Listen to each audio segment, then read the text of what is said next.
నేను ఒక చిన్న కేసు చెప్తా. ఒక అమ్మాయి గొర్రెలు కాపరి. ఆ అమ్మాయి గొర్రెలు కాస్తుంటే ఒకడు ఆ అమ్మాయిని లాక్కెళ్ళి రేప్ చేశాడు. ఎలా లాక్కెళ్ళాడంటే ఆమె వీపంతా రాళ్ల మించి లాక్కెళ్ళాడు పడుకోబెట్టి.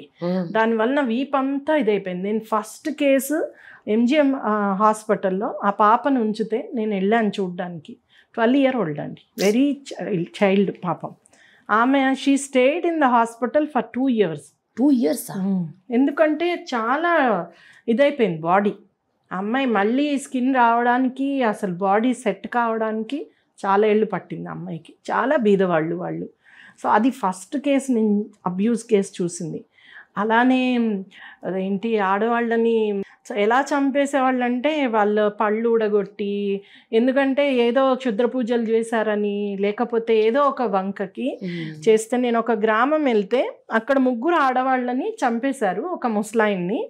వాళ్ళ శవాలు లేవు, ఓన్లీ ఆ మచ్చ ఉంది అంతే. కూర్చున్నట్టు వాళ్ళ మచ్చలు ఉన్నాయి, ఆ శవాల మచ్చలు. I was very shocked. ఏంటిది అసలు, ఇంత దారుణాలా, ఇంత ఇదిగా ఉంటుందా? నేను హైదరాబాద్లో అలాంటివి చూడలేదు, చాలా భయం వేసేది. అలాంటిది ఇప్పుడు పరిస్థితి చూస్తే చాలా మార్పు వచ్చింది. అమ్మాయిలు ధైర్యంగా ఆ ఊళ్ళ నుంచే ఇప్పుడు చదువుకుంటున్నారు, సిటీకి రాగలుగుతున్నారు, ఉద్యోగాలు చేస్తున్నారు, చాలా మార్పు. కానీ ఇప్పటికీ కూడా చైల్డ్ అబ్యూస్ కానీ రేప్స్ కానీ జరుగుతూనే ఉన్నాయి, మనం చూస్తున్నాం. నేను ఒక్కటే అనుకుంటా, అప్పుడు ఏంటంటే వీళ్ళని ఎలాగైనా అనగదొక్కాలి అనే ఉద్దేశంతో ఏదో విధంగా, అది ఒక పవర్ కదా, if you rape a women it is a power. So ఆ పవర్ చూపించుకోవడానికి చేసేవాళ్ళు.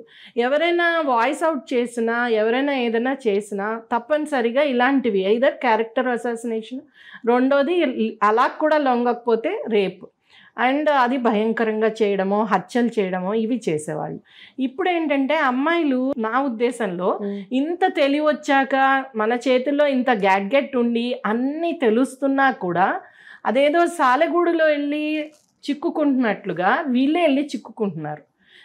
అంటే ఇంతకు ముందేమో వాళ్ళు వచ్చి వీళ్ళని అణగదొక్కడానికి చేసే అకృత్యాలు ఉండేవి. ఇప్పుడు పూర్వం దొరల కాలం నుంచి మనం తెలంగాణలో చూస్తే భయంకరమైన, నేను ఆ గడులకు వెళ్తే అక్కడ వాళ్ళు ఒక రాడ్ చూపించారండి. ఆ రాడ్ ని కట్టేసి కొన్ని వేల మంది ఉమెన్ని రేప్ చేశాడు ఆయన, ఆ దొర.